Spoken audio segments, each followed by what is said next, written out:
G'day there, welcome back to Cut to the Sith Side. We are back for another show, discussion, review of the Skeleton Crew episode 4 today. All three of us are here today. It's almost Christmas time. The mood is great. The energy is here. We're going to have a great show. It's going to be a great time. And thank you so much for watching along. Glad you're here. If you haven't already, put a hello down in the chat where you're watching from. Tony, how you doing, my friend? Good. How you guys doing? Yeah. I'm good. I'm so glad I never have to do the intros because, like, man, you guys are on it. I'm always like, jeez.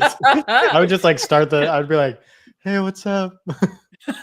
How you doing? I love it. Oh, it's so good. It's so good. But before we get into things, anyone got anything like exciting from their week that's happened? Anything interesting? Christmas shopping? Have you been Christmas shopping, guys? Have you on it? Or are you like? Are you I still got to do it. That you do it on like Christmas Eve or something? No. My plan was to do it today, and then I didn't. And then we're here. Oh, well, yeah. So yeah. I'm spoiled. I have two younger brothers, so I usually just hit them up. Hey, what are you guys getting? Put my name on it, and I'll Zelle them money. So my shopping is done within minutes digitally every year. Like, yeah, it's perfect. Like absolute fraud. Like clockwork. and then so I got this bad boy in the mail. I still got to do a review. But Obi-Wan episode 4, Weathered Lightsaber from Theory Sabers. Yeah. Oh, that is a sexy saber. Oh my god, that's fantastic. Yeah. So that's real nice. I'm gonna have to record that video maybe tonight. We'll see. I'll probably have to watch A New Hope first to get in the mood. Totally. Yeah, get in the mood. One of my pickups this week. Oh yeah, I saw your video.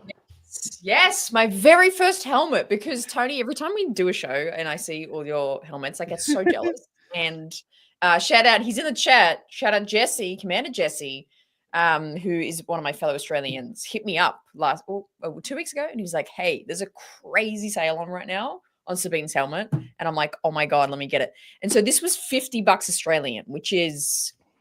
What is that? I think that's like $30 US, I think. What?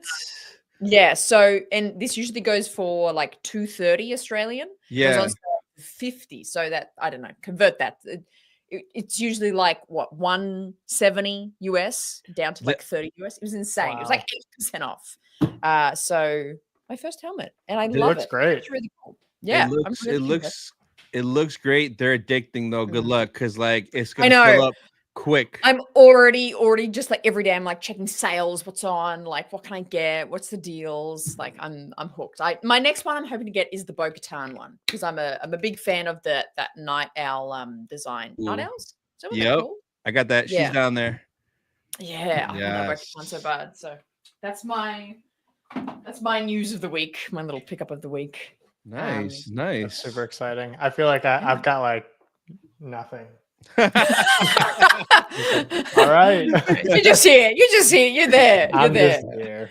Hey, you did that awesome intro. Shout out to Kai for doing the brand new intro. Yes, that's your pickup of the week. That is. Yes, I had it so close to being ready for last week, but I like didn't have the time to render it all out, and it's a lot of clouds and volumetric stuff in the hyperspace routes, so it took a while, but I'm very excited how it turned out. It looks great.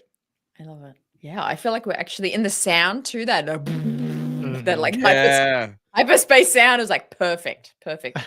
But yeah, absolutely love it. Chat, how we doing? There's 33 of you in here. Tony, do you want to take us through and let's say good evening, I should say, to everybody. Brady in the building. What's up? Look at the dog. Oh man. Nathan, what's up? We got Tim in the building. Shreddy. Phidias, what's up? Dustin, what up?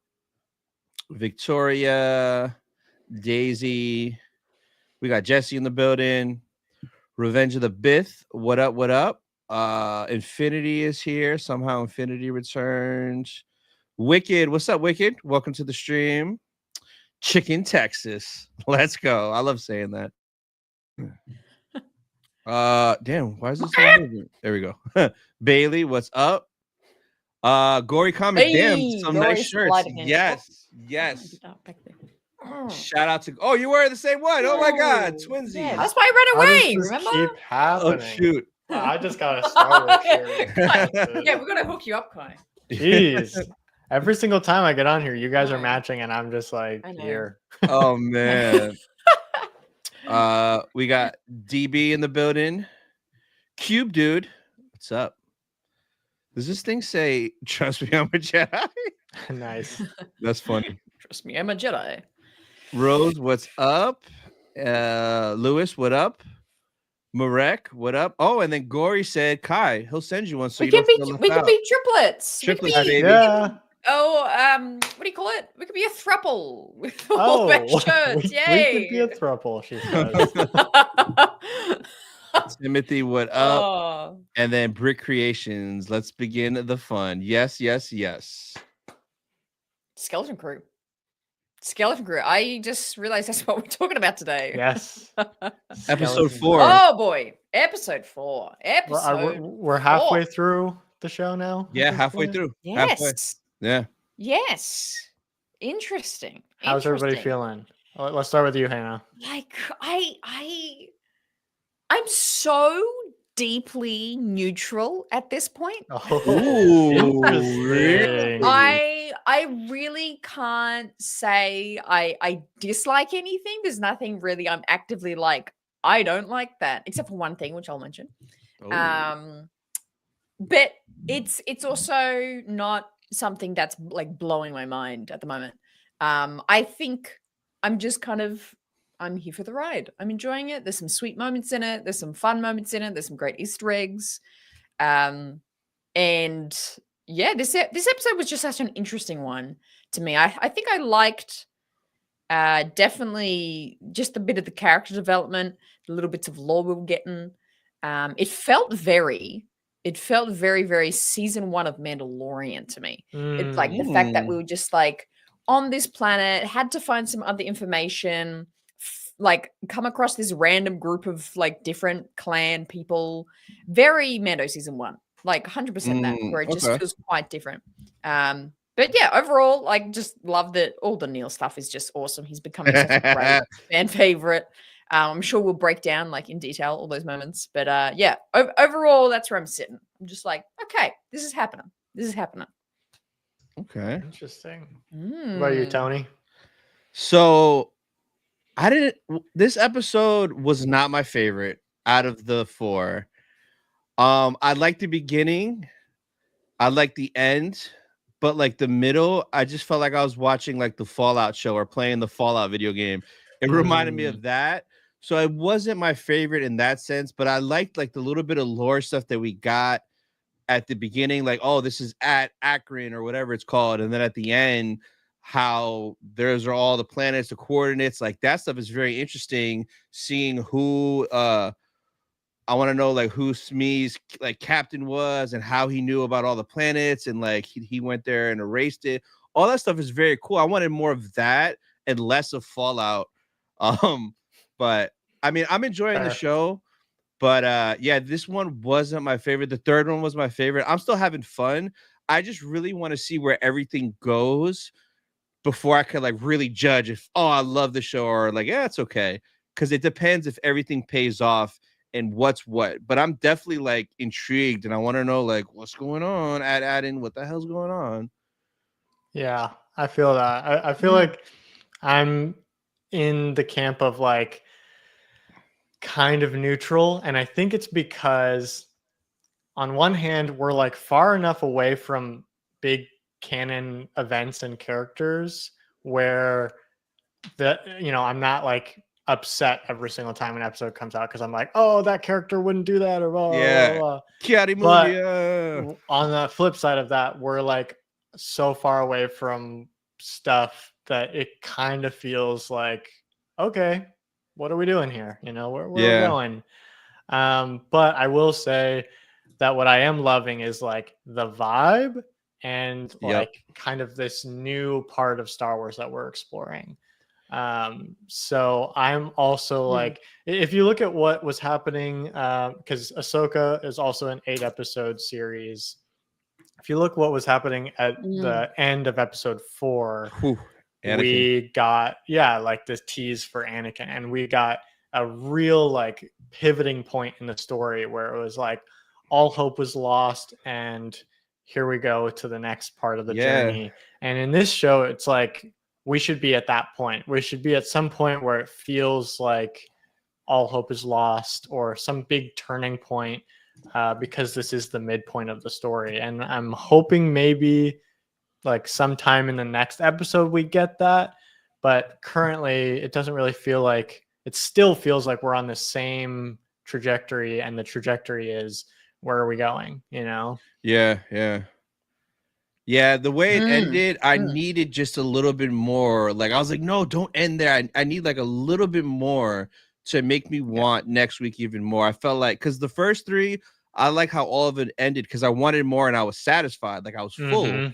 But this one, like, I wasn't full. I was like, I need a little bit more. Like, give me a little bit more. Tony can fit some more supper in there. He needs just a little bit more. Like a little bit more. But I don't know. One of my favorite things, though, was just hearing this over and over. I can't say I remember no at it. Over and over. I love how you added that in. That's so good. Oh, yeah. Can't say I remember no at it. Oh, yeah. Just like this. Can't say I remember no at it. That's so good. I love it. That's great. Yeah, I do agree with you guys of just the overall episode structure was interesting, and it's kind of fascinating how this has been such a constant conversation with the Star Wars shows, of just being like, everyone's always saying, hey, give us a longer episode, give us more, and they just can't stretch it just that little bit more. It's really interesting. But one thing I want to bring up off the bat, because like I said, there's not too much I didn't enjoy about this episode or like hate it or anything, but there was one moment that really took me out of it. I really didn't vibe with. I don't know. Was this something Neil said? No, surprisingly. Okay. But Kai, I want your take on this, because you're the what do we call you? The film guru or whatever. Yeah. So it was the scene near the end where they're in the top of the tower thing, they're figuring things out, where they are, where's that at, and Smee, they're kind of like doing this weird scene where they're like figuring out he's like against them or whatever, and he starts to turn on them. And there's this like surfer bro. The POV. Shot, where it's like the camera is like tracking, on face him. Tracking. Like yeah.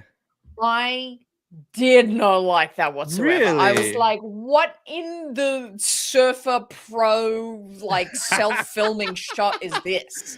Did not like that.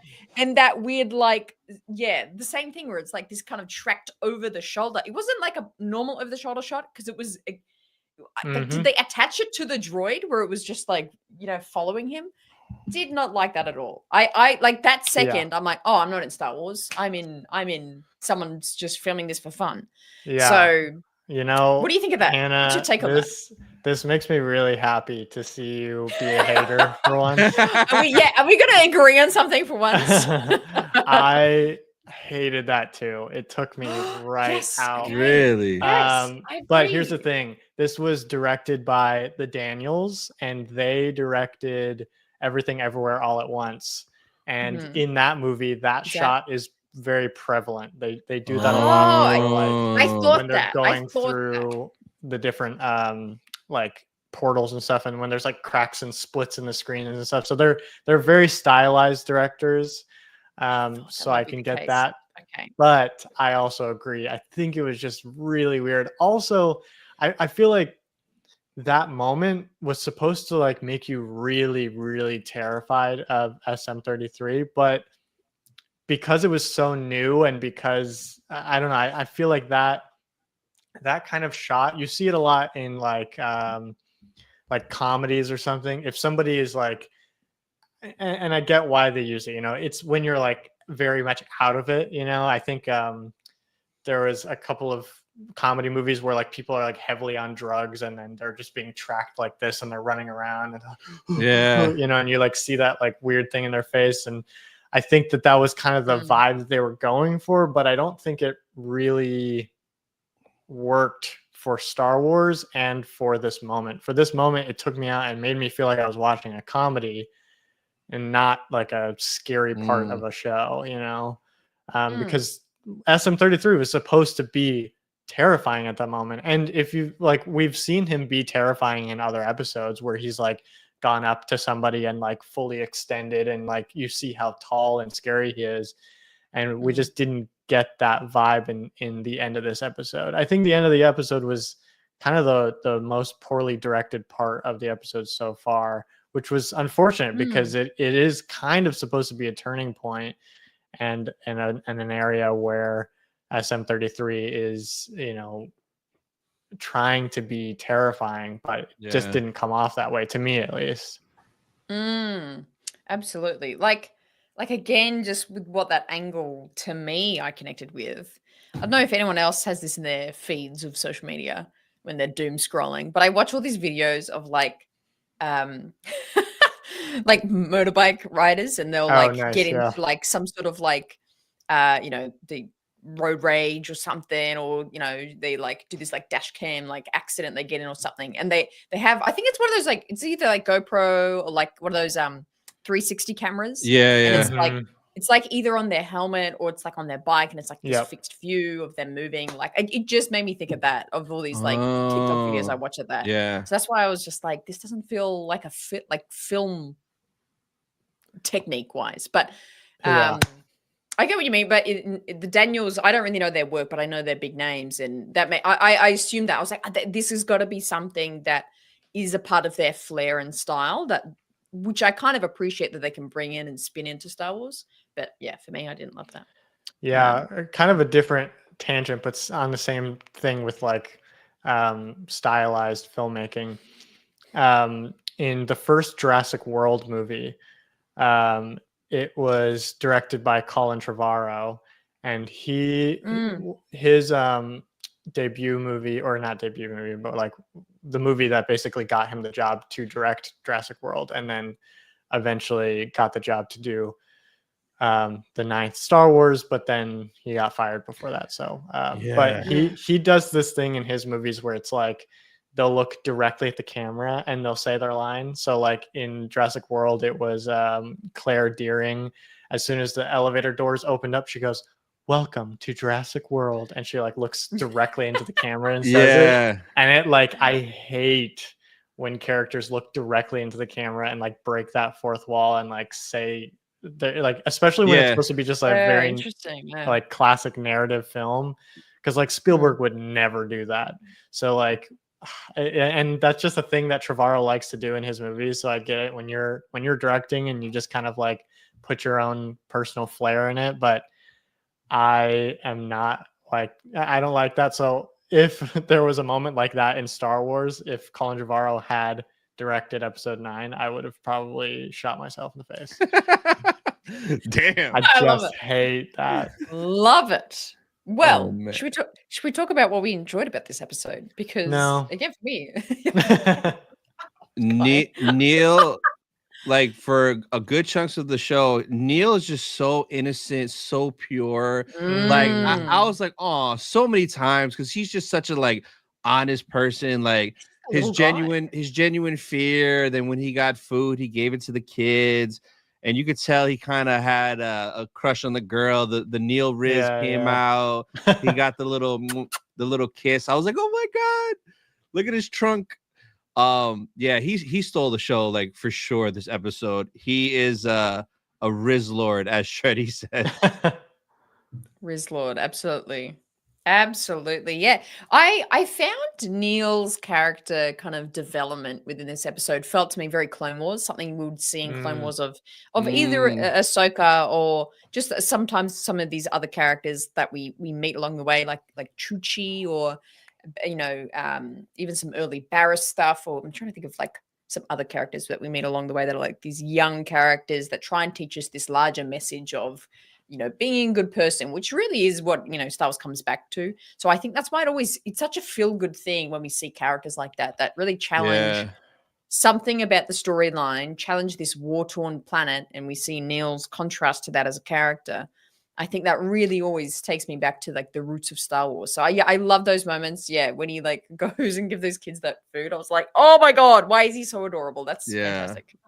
It was so good. And his little trunk sounds when he was like nervous. Yes. Yeah, he is definitely the show stealer for sure. I mean, anytime he's on screen, I'm perked up and I'm ready to watch something funny or cute or heartwarming. I will say that for like 5 minutes, I was like so hooked on this episode. I was like, okay, I'm officially interested. And it was when they landed on at Akron. And it seemed like they had like gone through a time warp or something where like oh my gosh, was destroyed. And I was kind of like, whoa, wait, now I'm so excited and so interested. And then it was like, oh, it's just a different planet that's similar. I was like, cool, never mind. Yeah, I kind of thought that right away because I remember, I don't know if it was on one of the episodes where we were all live, but in the trailers or there's shots where they're in a house and it looks like their house and it was all wrecked and trashed. So when we started seeing that, I'm like, oh, this has to be another planet and everything is the same. And then it all slowly started to click, which that was one of my favorite things too. Like realizing like that's from the trailers. This looks just like at Adam, but it's a different planet. And then when he said at Akron, I was like, oh, yep, confirmed. They're all 9 planets. Everything is the same. So it's like the Truman Show times 9. Yeah, absolutely. And so do we think? Sorry, no, you go. No, I think we're gonna say the same thing. What were you gonna say? I was just gonna say, like, do we think that all 9 planets are exactly the same? No, and I think so. Are they all destroyed except for at Aten? I think so, because like it's weird how the coordinates for all the other planets were left there, but they just took at Aten off. So I feel like Shmi and his captain went to all 8 of them, took off at Aten, and then at Aten is maybe like with their secret planet where no one knows how to get there, and maybe they robbed all 8 planets and all like the gold treasure, whatever is at Aten, and the dude just hid it there. Yeah, definitely. I think I did an immediate post show after the episode yesterday, and we really went rampant and wild with the theories. And I forget who to credit this for, but they came in saying, and apparently there's been a pretty solid theory that a lot of people have been having about just all these planets and who's in charge of. There's something about these planets that is connected to the First Order, and how they're building up the riches, the resources for the First Order, and that's why like it's the pirates after the treasure that's on this planet, but the reason and how it's being kept so secret is because these are the whether it's like the Shadow Council or just whoever's in charge of the First Order at this time, like is in charge, and the other people like take keeping these separate. So I can definitely see if that, and I really love that theory. If that theory is where this is going, that they've pillaged like pretty much like each planet, but then something more central and important about Aten, where that's like the head planet or like the main planet they got to be on.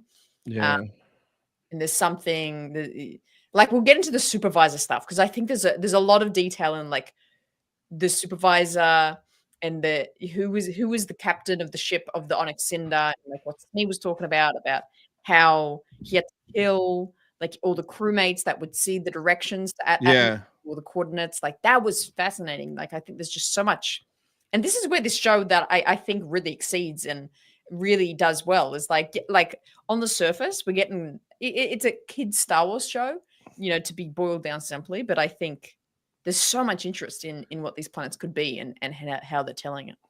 Yeah, I think though, I feel like all this stuff predates like way further back that I don't know if I can't really see it tying in with the First Order, because I feel like that ship, that Onyx that crashed there, they were there for like hundreds of years because it was buried. A lot of time passed.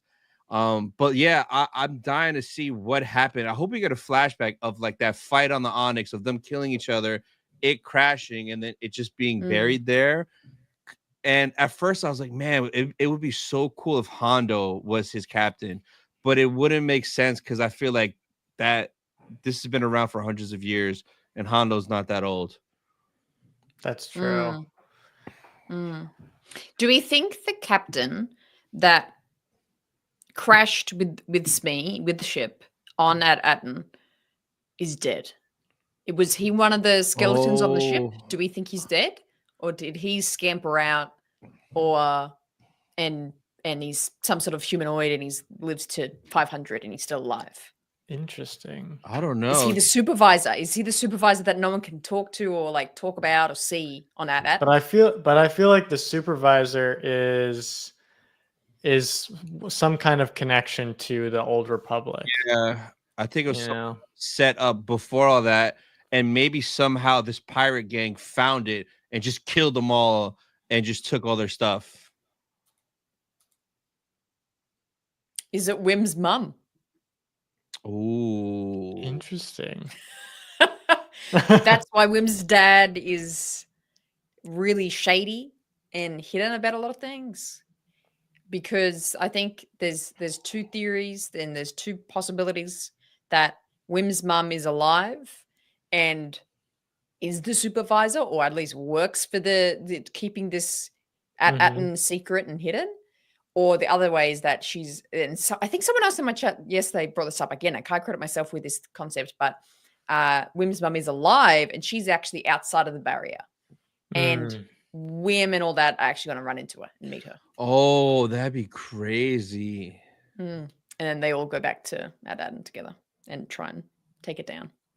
And then we find out from her, like, oh, I left because, Yeah, you know what? I think that is definitely somewhere that the show could go, because I think that the only way that they're going to get back to At-Aten is to find somebody that's been there, and that would make sense. That'd be funny. Like, I could see a scene where Wim's like, "Mom," and like it just like, bam. Yeah. Also, wouldn't that kill your adventure so hard? Like you're having an adventure with all your friends, and then like your mom is there. You're like, oh, hey. Damn. Yeah, 100%. Yes, I've got so many theories. So many theories from this episode. What do we think of the kind of weird, like, poverty-stricken civil war that's happening on this planet, and with the old guy that's like, we help kids, but scout for us or something. I don't know.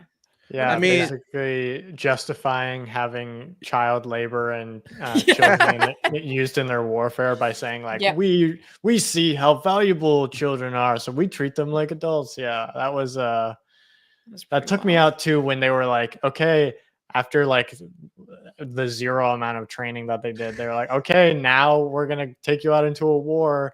And they didn't even give them any gear or any equipment or protection. They were just like, all right, we're all going out exactly how we are, and we're just going to give you some guns. I was like, are you kidding me? But they didn't really say anything, and they just like made them like walk like 5 meters in front of them. It's like, this is not like, is this your plan of attack to this enemy? Yeah, that stuff was a little weird, but it was interesting because like when the owl lady Kim said that the 8 planets were destroyed, like in my mind, I'm thinking like Death Star blew them up. They're gone, but those 8 planets are still there. They're just like fallout planets where people are barely surviving. So I'm wondering, do you guys think we're gonna see any of the other 8 planets? Do you think they're gonna go there to try to find maybe in another tower, see if the coordinates are there, and maybe it's like different on every planet? Maybe the next planet isn't as bad as At-Aken or whatever this one was called. Yeah, I was trying to think if they would go to each planet. The only thing I'm thinking of is like story-wise and story structure. How would that even work with 4 more episodes left? Like it just would feel, I think it would take away from the direction that the story is already going. So I feel like this planet at Akron was supposed to show us like what everything is like for all of the other planets. I feel like that was the point of it. Thank you for the super sticker. So I feel like that is what the point of this episode was, to show us, what the other planets look like based on how, this planet is. Oh no. Too soon. That's rough. The kids don't know. The kids don't know. Don't tell the kids. They missed the war. Truly. So So yeah, I think that this planet was supposed to be like, symbolize the other planets that are not at Aten.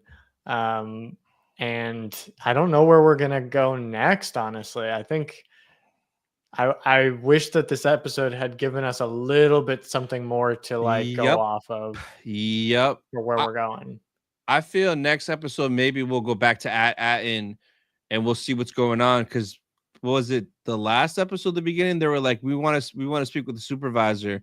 Maybe there's no supervisor. Maybe it's just a droid, like a freaking one of those command droids from Clone Wars. Like, what do they call the main command one that Anakin always took out? Yeah.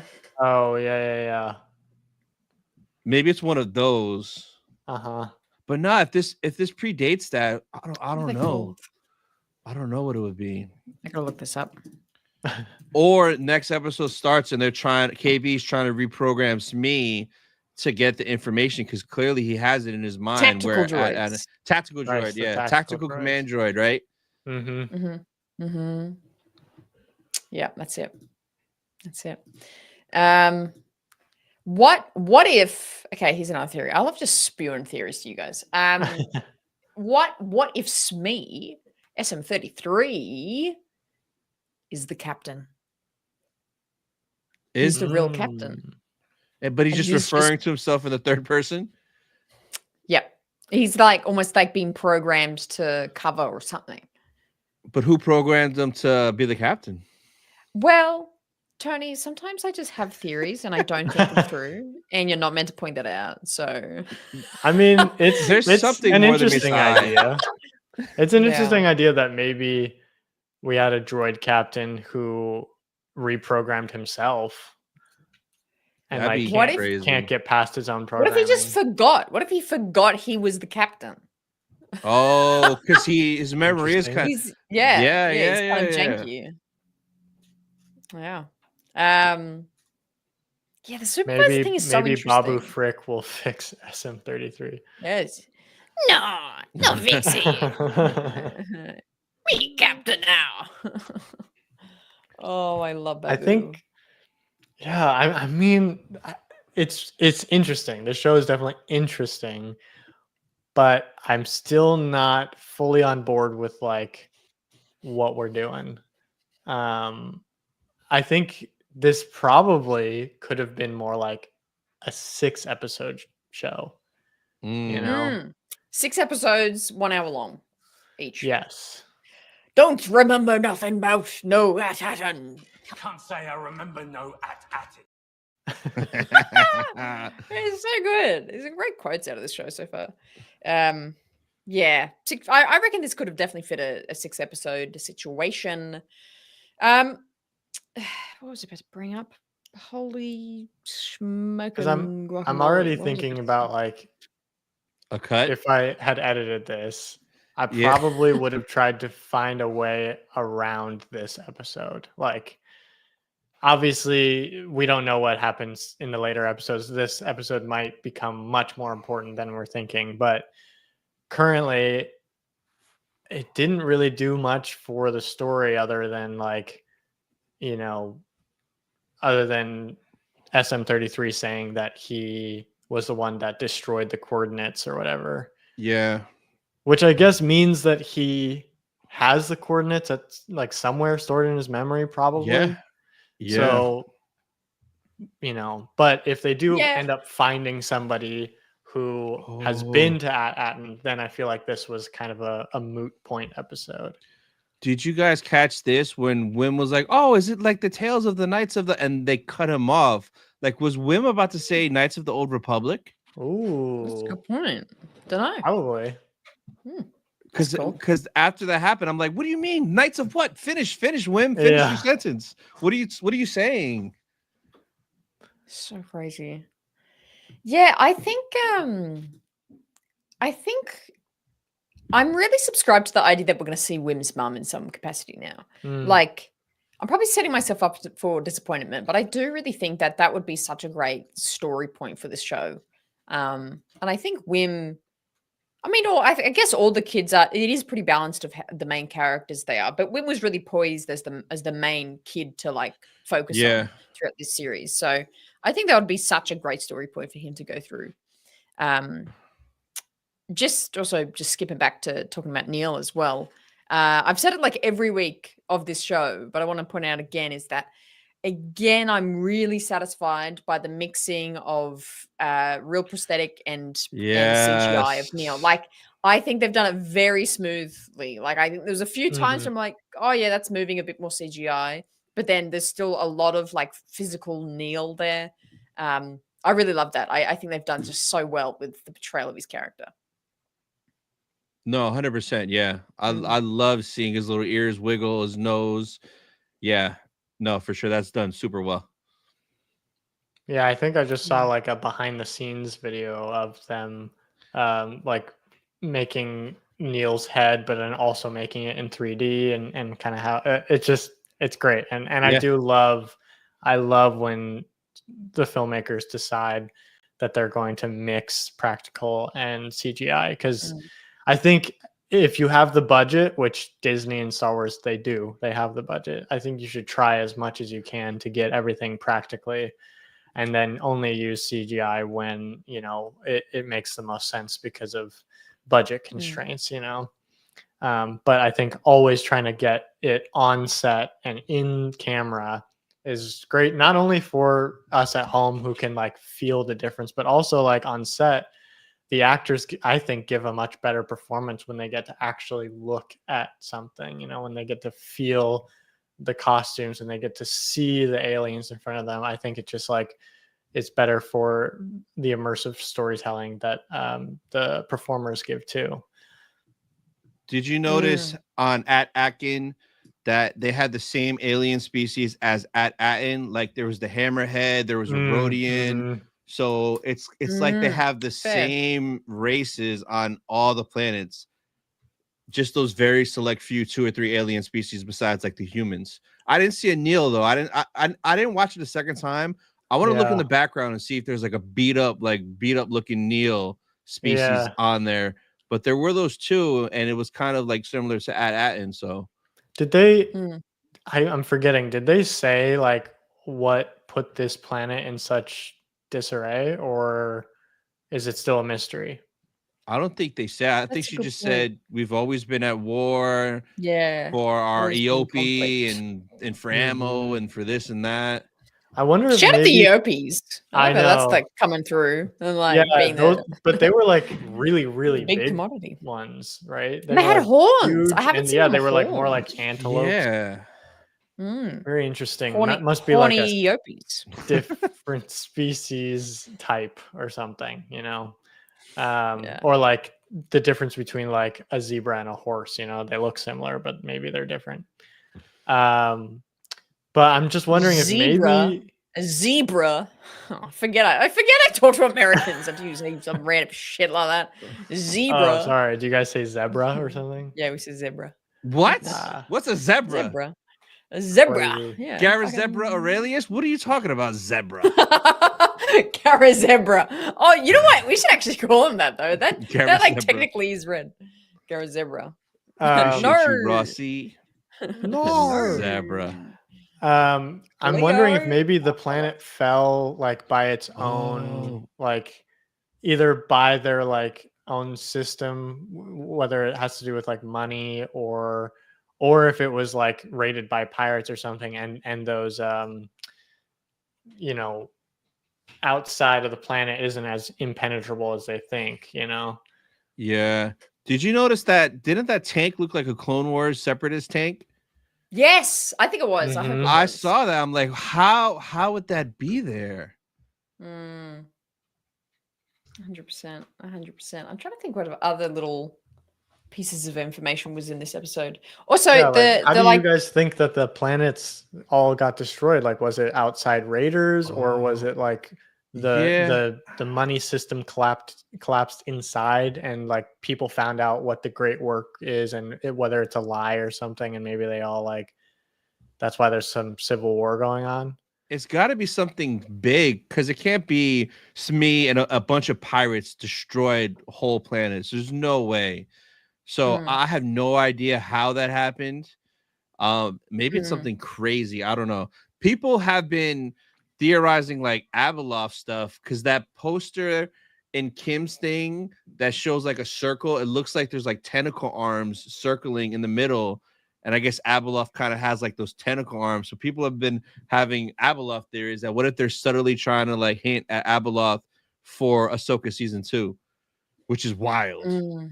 I don't think it's that, but that'd be crazy if it was. I would love to. What do you think a water dragon is? Oh, do you guys know what a water dragon is? A water dragon is what, like an alligator? I don't know. Blastoise. Actually, those are two like solid guesses. Wow, yeah. It's a type of lizard. It's like type of like long lizard. It's like I don't know, like 2 feet long. Like 2 always feet just, like, long. That's just it. sits in the middle of the street and just like runs like that. Like an iguana? Water dragon. An iguana? Yeah, kind of like an iguana. Yeah. But they're kind of like an iguana. It's not an iguana. Are they called water dragon, or is that just Aussie slang? I don't know. That's a good question. It is slang, but the slang is the language. So I think it's just water dragon. Fair. Yeah. Okay. Anyway, there you go. Water dragons, man. They're everywhere. Actually, I have such a lizard problem at the moment. Oh, in my house. Like I find lizards inside all the fucking time. Like I don't know what it is about this is such a side tension. Like every morning I'm just like picking up lizards out of my house. Man, really? Oh, wow. Yeah. Just get a cat. The cat will hunt and destroy them. and get the lizards. No, I always feel like Boba Fett in the end of Book of Boba when he has the Tuskens give him that lizard to like put up his dream. It like looks exactly like it. So every time I'm like, I got to put it outside, I'm like, are you gonna hallucinate your future? yeah, right. Oh my god. What were we talking about? How do the planets get destroyed? That's what we're talking about. I think it's something to do with the story of these planets and why are they like kind of segregated from the rest of the galaxy and they're not really a part of everything. It's got to be something that is I think each planet fell by their own volition. I think it's like that each planet kind of just fell into civil war. Half the planet wanted to go with this maybe like old school way, stay this like old republic way, but then some sort of new reigning force was trying to tell them to do something different. I think it's just like a classic civil war, like, tribe against tribe situation with these planets each. Because I think you're right, Kai. The pirates, they can like kill some people, but they're not gonna like bring cities to rubble. No, they're not. Yeah, because I feel like here's the only thing with like it being maybe everybody found out that the great work is a lie and they revolted or whatever.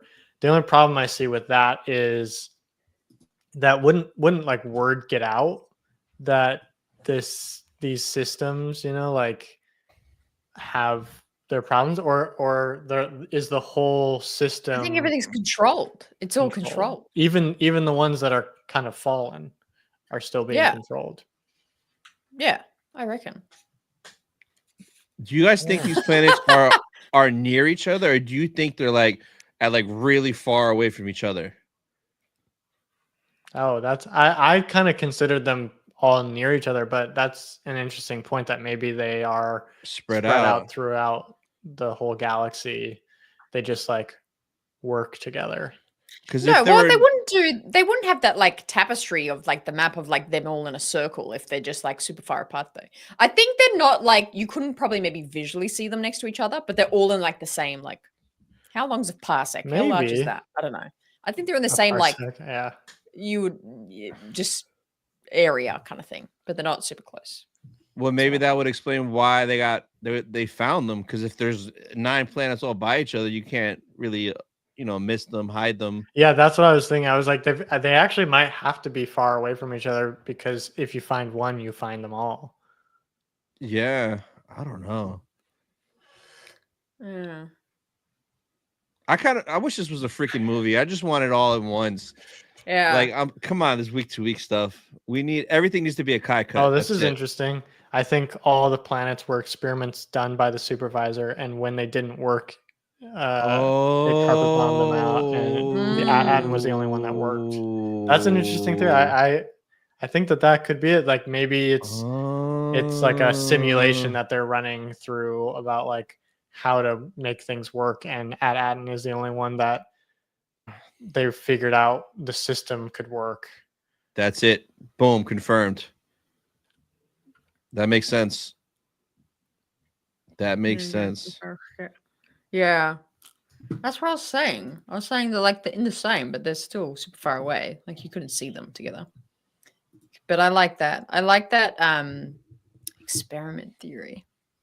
That maybe whoever the supervisor is, they just kind of like skip planets like every so often. Maybe he is a droid then. Maybe the supervisor is a droid, because maybe they just like keep trying. I don't know. What if it's Hu Yang and he's doing this on the side? maybe we're gonna figure out why the droids in the Star Wars universe have been so like discriminated against. Maybe we're gonna find out that there was this one planet where the robots took over and word got around and people got scared, and that's why they don't serve them at Tatooine bars now.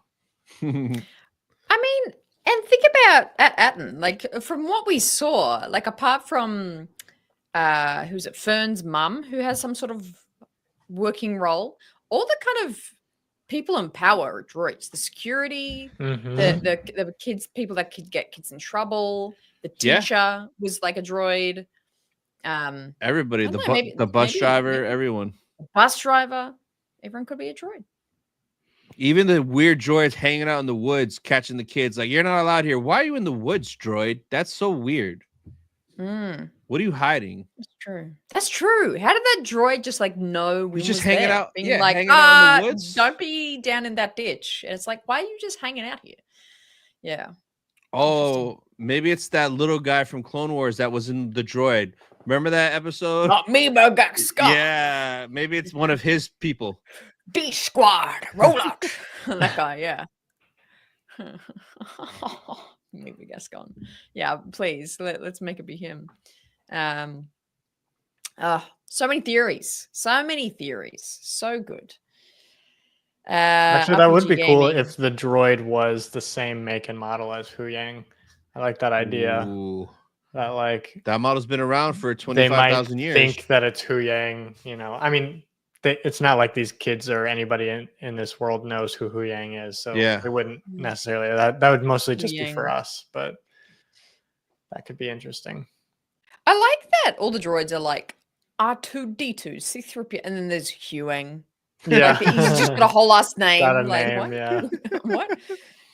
Like okay, give us a droid that's like names like Robert. Like give us a whole last name of a droid that's just like normal.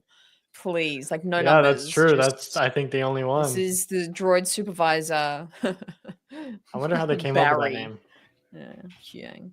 Oh, yeah. So Dave would have some like connection then. Speaking of droids, yes. Yeah, no, I was just going to elaborate on how I really think the supervisor is a droid now. Like I'm honestly, now I'm kind of getting into it. I'm kind of thinking about the supervisor as being a droid, or at least the whole system being very much droid centric, and like all the parents think that they're working for a human, and everyone thinks the supervisor is human. That's why they're like, "Oh, this is great. We'll work for him." But then it turns out to be a droid. And then that's why there's civil war, and that's why it hasn't worked on the other planets, because on Atten, this will be the finale, they discover that the supervisor's droid, and they're like, oh my god, we've been working for droids this whole time, let's just take them down. And then that's the civil war, where it's like the droid and all the crew droids tried to like keep everyone calm, but then all the humans like revolt against the droids. Oh yeah, one of the rest of the pirates gonna pop back up. Oh my god, yeah, Brutus. Yeah. Where's he? He's like mad at everyone. Jod. We haven't even mentioned Jod today. Is anyone still getting sus vibes from him? I'm still getting sus vibes. Why was he just suddenly? He just suddenly like solved the whole issue of like the EOP thing and was just like, gotta save ya. Like, why is he suddenly a nice guy? Yeah, that like, was so weird. And I feel like either it was a sloppy episode or they have more information they're about to reveal about how he was able to manage that. I don't think they're gonna show it because even in episode 3, they didn't show like how he escaped and how he got Smee. They just cut all that out. So yeah, I don't know. He just still seems like a greedy Jack Sparrow, and he just wants the treasure. He kept saying to Smee, treasure, treasure, treasure. Like what? Like so, he just wants the money. Okay, I see how it is. Not Hannah. I will keep my thoughts on the banking clan zipped on this. Okay. Yes, the banking clan. I mean, Hannah is the only one who has all the info and lore knowledge on the banking clan. But yeah, I mean, I feel like it could be. I just don't think that they would specifically do the banking clan because I feel like that would just be. I don't know. I just don't think that they would make that kind of a prequel connection. Yeah, I just really don't think they would do that. But it would be really cool. I just don't think people in the story creating space at Lucasfilm are thinking about the banking clan. You know? Yeah, I think this all predates it. I think those planets have been in the work for hundreds of years, and like that supervisor has to be a droid because he's been around for 9 tries of these planets potentially. Yeah, I mean it'd be cool, but I don't think so. I think it predates all that stuff. So I feel like we can't skip past this. Lightning Slug accidentally Googling into the chat. How do you air fry a big potato? Okay, take your potato, whether you want to like keep it whole to make a nice like jacket potato, wrap it in foil, air fryer, 180 for about 18 minutes. There you go. Solved. 18 minutes. Solved. Wow. You've done this before. No, I'm just really good at acting confident and saying shit.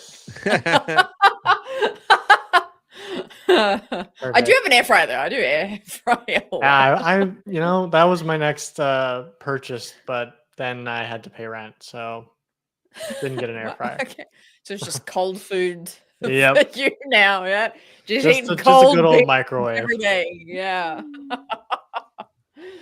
Oh, so good, so good. Well, is there anything else from this episode that we are missing, that we are forgetting to mention? No, I think that's pretty much everything. Yeah, we talked about the child labor stuff. We talked about them throwing them into war without any gear. Yeah.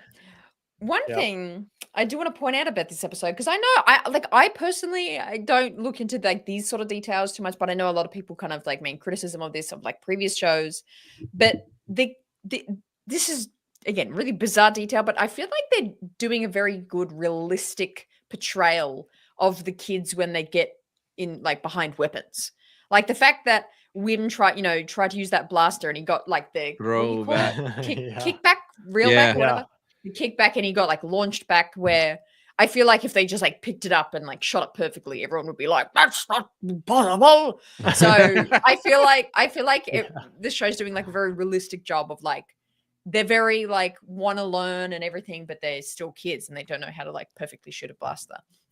Same thing with that like that space battle that I had, and the kids like missed like every shot except for like one. Like that's super realistic. Yeah. So same thing with the guns. Yeah. Anyway, it's fine. That's my thing. Is there anything else? Is there anything else from this episode? Yeah, I think it was tough because it really did feel like a lot of it was filler, which is unfortunate because I don't know. It's just I feel like since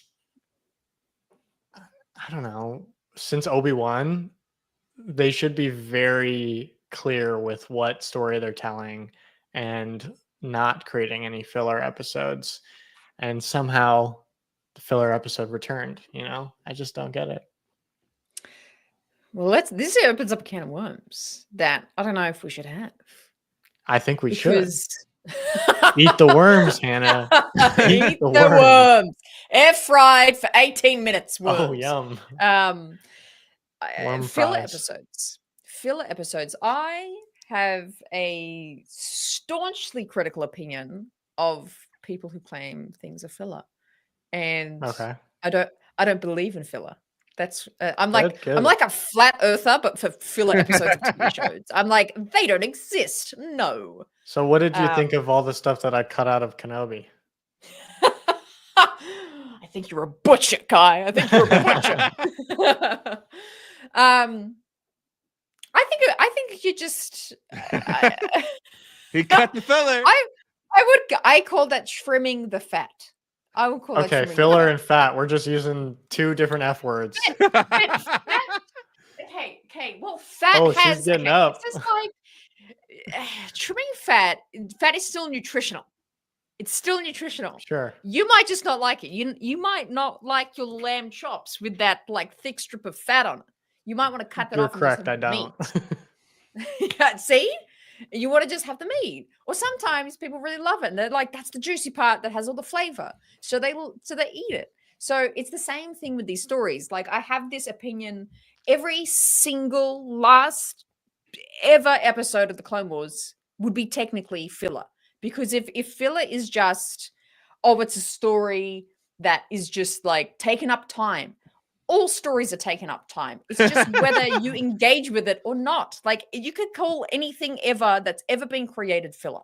So that's why I'm like, the concept of filler to me doesn't exist. That's not to say that there's storylines and scenes and dialogue where I'm like, well, this was kind of pointless and didn't add a whole lot, or I didn't engage with this at all, that I don't find I find not interesting.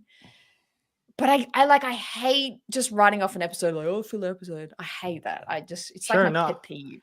I appreciate you coming to the defense of filler episodes. I do feel like the only reason why I believe that filler exists is because in I think it's Stephen King's like autobiography or something, he talked about how when he was first starting writing, he like the biggest lesson he ever learned was in 10 minutes. And he was submitting one of his articles to his boss at the time. And his boss just sat there and he scratched stuff out for 10 minutes. He handed it to him and he's like, I scratched out all the stuff that didn't move the story forward. But other than that, it was great. And Stephen King said from that moment on, he was like, oh, there are things that don't move the story forward. And in order to be an effective storyteller, the only things you include are the things that move the story forward.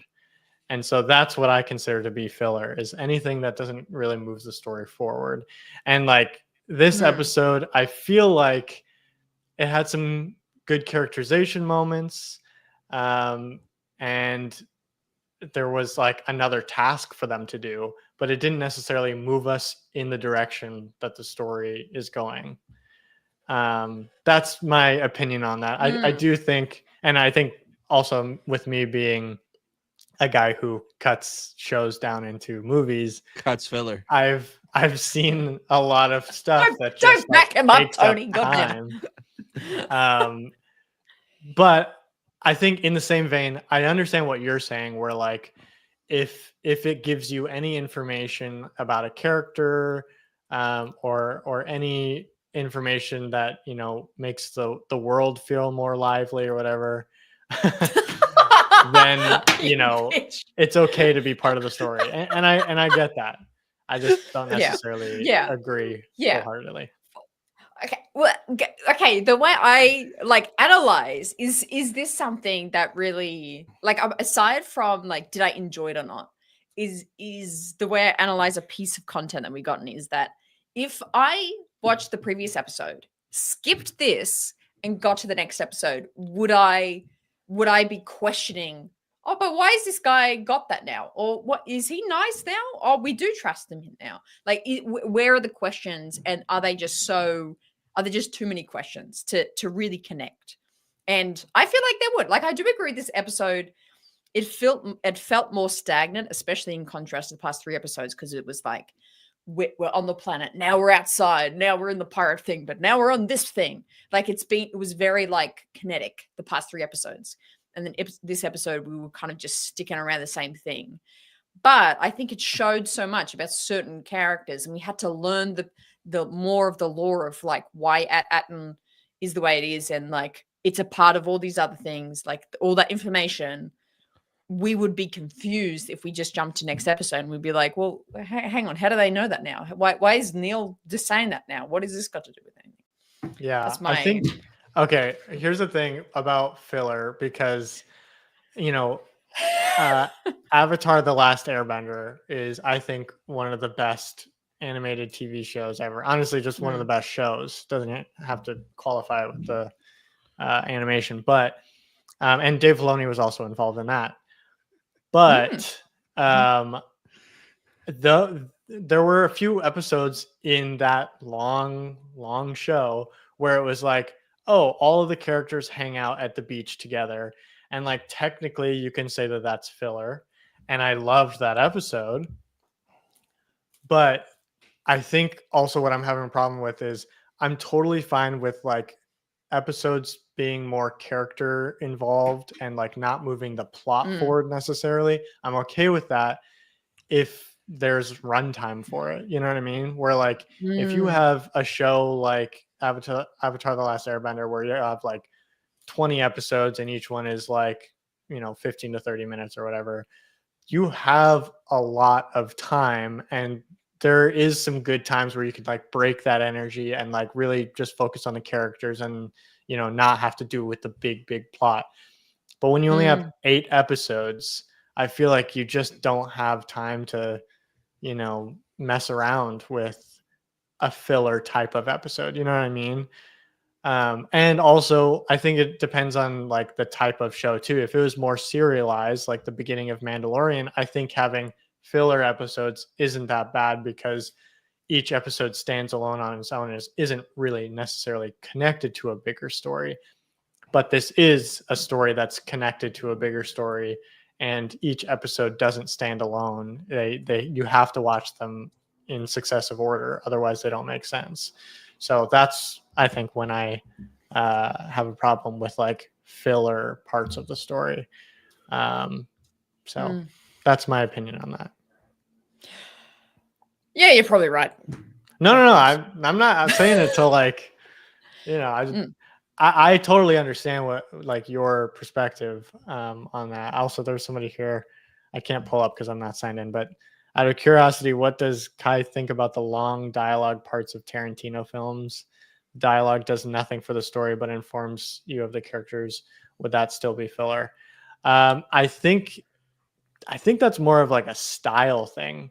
Because the type of films that like I love when that happens. I love when like this even just happened kind of in Heretic. I don't know if you guys recently saw that Hugh Grant movie that came out, but no, I heard about that. It was really great and good. like a fantastic script. And what I loved about it is that it starts with a conversation between these 2 Mormon girls, and it seemingly has no effect on the story, and it just is for you to like understand their characters.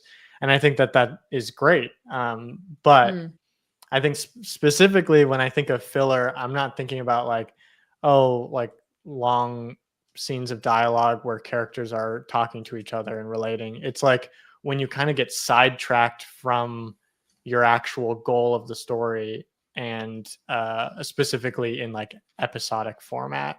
I think films kind of sometimes have filler, but way less than shows do, because shows usually have to pad things for more runtime.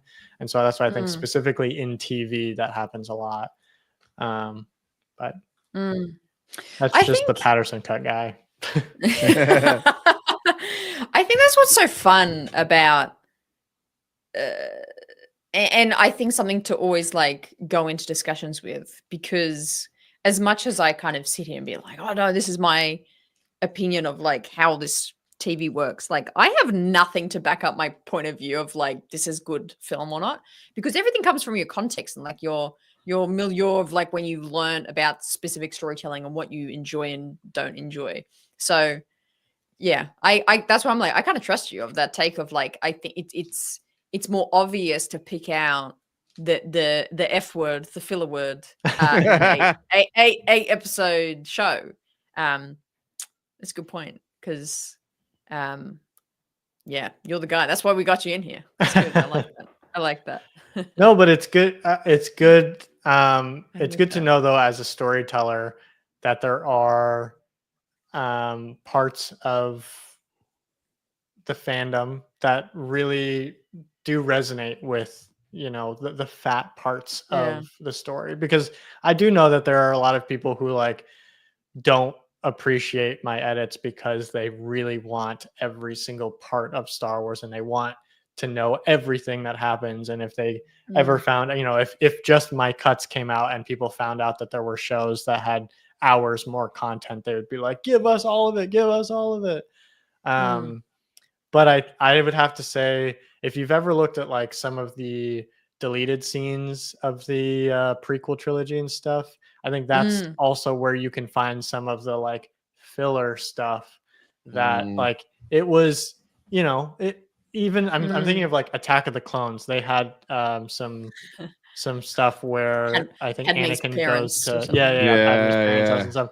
And like it's interesting and it shows you more about her parents and Padme's character and how she relates to the rest of the world based on how her parents raised her and all that stuff. But for the movie's story going forward, it doesn't really go anywhere, you know? And so it's nice to have. And I think if they made, you know, the prequel trilogy into a long running show that each had like, you know, 45-minute episodes and there was like 20 episodes, I think that actually would have been great if we had a whole episode dedicated to going to Padme's, you know, parents' house and dinner and all that stuff. Cause that's, I think, what those shows are for. It's for getting further into character. And that's what I was hoping for when they announced something like a Kenobi show. Like I was like, oh, we're going to be able to like spend time with character and we're going to be able to actually have filler stuff and like really get to know what the character is. Good filler. But in this kind of story where it feels like go, it feels really weird when we're just like sidetracked on a different mission that doesn't necessarily go anywhere. You know, there was a lot of people who said I should have cut out basically all of the stuff on the, what was the water planet, like in the Mustafar system. Yeah, what it's called. Good work. But no. Yeah, it was like, you know, where all the Inquisitor, like Fortress Inquisitorius was and all that stuff. Because really, it did nothing for the story in terms of like the way you could have gone is like Leia is gotten by Tala, Moon of Nur. Then you know, we just go straight to the rebels and Vader comes in and everything. That would have made sense, but instead we go Leia is recaptured and then now we go save her again and then so it's like that kind of stuff where like it throws off the story and I don't know. Anyways, I feel like I've been talking a lot. Go for it. It's good. I love it. I want the reverse Kai cut of Revenge of the Sith so bad. Oh my God. I'll be Padme and Tony can be C-3PO. Oh, C-3PO. Come on. And who are you, Kai? No, he's directing it. You're George? He's doing the scenes. I'm George. Yeah. He's George. Yeah, we'll recreate the scenes to add some scenes in. Yeah, there you go. Actually, that's a really great question. If you had to add something that isn't a deleted scene that already exists as a concept, just like a whole section to Revenge of the Sith, what would we add? Like a whole like a scene or like a sequence of scenes that is just would be like 10-15 minutes of the movie. I think I would definitely have something more with Anakin and Padme that wasn't. I might even actually cut out their scene on the balcony in Coruscant, where he's like, because I feel like I don't know, the dialogue and the acting was a little clunky in that. I would have honestly loved to see more of Padme. Not exactly. I'd love to see more of Padme like being a real character. I feel like Padme was kind of just a pregnant lady in Revenge of the Sith. But it like to go from like in Attack of the Clones where she's like a badass and she's, you know, in the war, and then she's just a pregnant lady that can't do anything. I just was like, I would love to add something where she's a badass in Revenge of the Sith. I think it would. I totally agree with you there, because I think the Clone Wars Padme, we got to see a little bit more of that light and shade of the character, of, you know, why she's making decisions she is, and how like her commitment and thinking behind the relationship. I would love to see that. You know what I would add? What would you add? Weird shit. It's not weird. They filmed it. They have it somewhere. Order 66. Anakin in that hologram fighting, because he's like one-handing someone. Yeah, so he's like fighting 3 Jedi Masters at once and slaughtering them. I would like to see that. Him fighting the Masters, the grown Masters. I would like to see that. That's like a hallway scene. They basically filmed a hallway scene in that hologram, and it's somewhere. Yeah. Yeah. I think I would add more to the end. I would add more of like how the galaxy was situated. Like we got the little bit of like, okay, Luke is on Tatooine now, Leia's with the Organas now, but I would just have a little bit more fleshing that out. Isn't there a scene of Yoda landing on Dagobah and getting set up? I haven't watched it yet. Oh my god, really? Yeah. See, it's really not that long. It's basically he just lands, the doors open up, and he's like very sad, and that's just like and honestly that is something that I think they should have kept in, because that is great characterization right there. Yeah. See, I mean, next year is the anniversary. Imagine they release a steelbook with like all this extra footage on there. Oh, dude, man, that'd be amazing. Or like an extended cut. I would lose my shit, man. I'd be so happy. That'd be amazing. Oh, I love that. Oh boy, more scenes. Yes, that'd be cool. Give me Chuchi in Revenge of the Sith. Ariana Greenblatt in there as Ahsoka. That'd be kind of nuts. That would be so sick. Damn. Yeah, 100%. I like it. Oh, and Maul. Actually, throw Maul in there. Maul's running around being a menace. Like literally add live action Siege of Mandalore into the movie. Yeah, like literally as like a third storyline where it's like Anakin's with Grievous. No, what am I saying? Obi-Wan's with Grievous.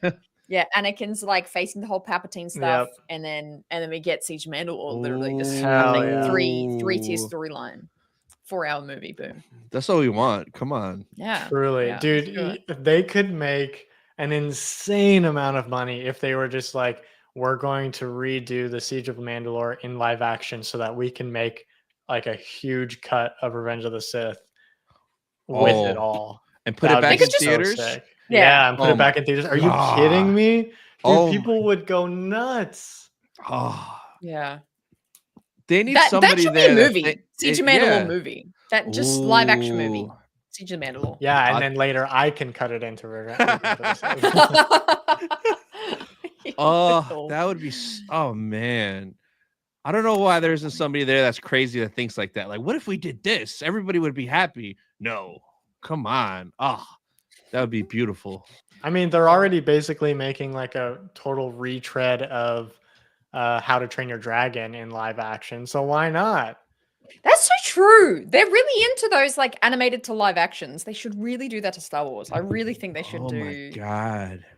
Give me Tales of the Jedi live action. That'd be cool.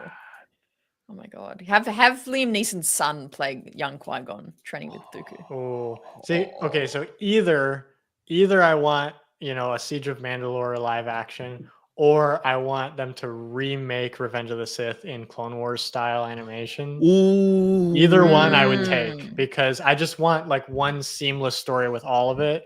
I've watched an edit of Revenge of the Sith with the Siege of Mandalore like cut into it from Clone Wars. And the only thing is like the immersiveness of the storytelling is a little weird because you're going from live action to animated. So whichever way they want to go, I don't care. I just want like, you know, one cohesive way to tell a story. And so probably the easier thing would be to remake Revenge of the Sith in Clone Wars style animation, which I would totally be down for too. Yeah. I like it. I like it. Just circling back for a second to a soupy that I didn't say anything to. Hannah, you going down to Melbourne for Michelle? Yes, I absolutely am. I'm already looking at flights. Michelle Ang, voice of Amiga. She sounds like you. Like if you get to interview her, it's like interviewing yourself. I cannot wait. Okay. I cannot wait. Side by side, I'm actually really excited for this because I just take it as a massive compliment when people say it to me.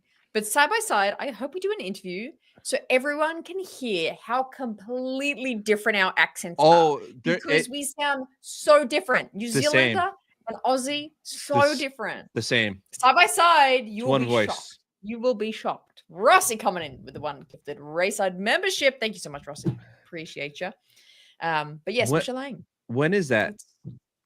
That is end of March. Nice. Yeah. So yeah, it's full celebration. So for MegaCon in Orlando, they just announced Bryce Dallas Howard's coming, and I'm so hyped to get to meet her. She's freaking awesome. I love her. I have such a crush on her, man. She's so cool. Too. She's so awesome. Cool. Yeah. Maybe we could turn into a quadruple. Thank you, quadruple. Rossi. With Bryce. Yes. I'll try. Dude, I'll try to raise her up and bring her in here onto this show. That would be awesome. Please. Oh, Rossi, come in. But I bet like one of her, if we did that, one of her PR people would be like, "Did you know that you were in a podcast with the guy that cuts our shows?" And and they'd be like, "You can't do that ever again." Oh, so good. Oh so man. I love it. Love it. Love it. Well, any last little exciting little tidbits of Star Wars goodness that we have from this week? Tony, you still opening up like Star Wars Pokemon cards over there? Yeah, I know nothing about At-Atten. I might have I can't say I remember no At-Atten. I might have some packs coming in tomorrow that I'll be opening up. So as long as UPS shows up, because the holidays everything's delayed, I might be opening some more Star Wars cards. So nice. We'll see. We shall see. Yeah, wait. Can you put that on? I want to put it on, but I don't know if headphones. I don't think it'll fit. No, clearly not. I'm an idiot. I won't be able to hear you, but I'll just sit here. That's okay. Uh-oh, she let the hair down. Uh-oh. Hey. Dang. Hey, dang. Hey, Sabine. How good. I can kind of hear you. Oh my God. Amazing. Are we can recreate some Ahsoka scenes for. Are we on Mandalore? Honestly, we could. I'm actually. This is kind of like a top secret thing. I am going to be doing a full armor creation next year. It's going to be like this big ongoing project. I'm going to awesome. Document it. And I'm going to like build the whole full armor suit myself. Nice. That's awesome. I love that. Oh my God, Carly King in the chat. Oh what my up, God. Carly? Oh my God, I spy Carly. I love it. The Sabine side. You betcha. Oh my God. Oh yeah. Cool. Oh man. See, I don't think I can get into the helmet game because I also will just get too many. Oh yeah, it's bad. It's bad. Oh, look at that. I get this like sick like band though, because like in the helmet, it's got that thing. Yeah. That like holds on your head. Damn it. Oh yes. Shocking. Yeah, please, Carly. Oh my God. Uh-oh. Let's go. Please. That would be actually sick. That would be actually so sick. I'd love that. When are we getting Carly on the show? Actually, that'll be a good quad. Whenever. That is a quad and a half. Carly the Queen. Have you I don't know if you guys saw her, like she's got this like custom General Grievous bust. I watched that yesterday. That thing is beautiful. Sick. Beautiful. Amazing. Go check it out, Carly. Rossi. Thank you, Rossi. Insane. Kind of helmets I cost. gotta check it out. You guys have to send me all this stuff in our Yes. Instagram group chat.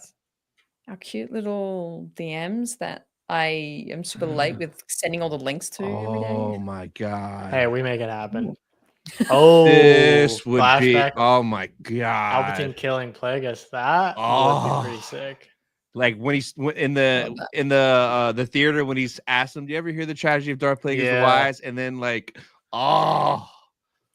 that would be beautiful. Or start like no other episode has ever started. Like start with a flashback, and then like we just sit with that right in the very beginning. We see Palpatine kill Plagueis and stuff, and we're like not really sure what we just saw, and we don't get the context for it until that scene when he talks about it. Oh, I would love that. I love that. That's a good one. I think another scene I would love in Revenge of the Sith is more I think about the Separatist leaders. I want some more scenes of them like shuffling around, going on Mustafar, talking about like what they're gonna do, and kind of build up the fact that Anakin just wipes them out in 2 seconds. Like that needs to be more dramatic. Like it was like a cool scene, but I think like if we saw more of what all those leaders actually meant and how they were all the big wages of the Separatists, and the fact that they're all gone, like how that just perfectly just literally gave unlimited power to Palpatine as well. Like, so not only did Palpatine like acquire the Republic essentially with Jar Jar being Darth Jar Jar and giving him all the power, but how the fact that like all these important leaders of the Separatist were gone. I would add more to that, I'd say. Crazy times. What the heck? What? Yeah, I like that idea. I think, is that what we are talking about? I think, that's the best case situation. Oh yeah, this whole thing from Infinity Attic, and absolutely. Well, though I think so maybe I'll go back a little bit on what I said about like I would either like it to be Clone Wars style animation remake Revenge of the Sith, or live action Siege of Mandalore, because now that I'm thinking about it, I think the best part about seeing Ariana Greenblatt playing Ahsoka in those flashbacks was that like it really hit me that she was like a child in war. Like seeing Ariana Greenblatt as a child in the role of Ahsoka would, I think, just like hit so much harder. You'd like you'd recontextualize it as like, oh my gosh, she's a kid going through all this. So I think actually that would be more powerful. Yeah. That's a really good point. I like that. I like that a lot. Thank you for the $2 dues, Rossi. Yes, Color King is queen. Up in my chat. You betcha. You betcha. Well, is that all we have for this week, gang? I think it is. I think so, yeah. All the gifts we got today. Thank you guys so much. Coming in. Generous lot. For real. Absolute legends. Absolute legends. Tony, I guess it's your turn to close us out for the day. All right, guys. Shout out to all 50 of you guys watching right now. We appreciate you guys. Next week, we'll be back on Thursday, not Wednesday, because Wednesday is the stay for Christmas. We might be a little busy. So Thursday, we'll be back next week. But as always, guys, always cut to the Sith side. Bye, guys. Can't say I remember no at-atting.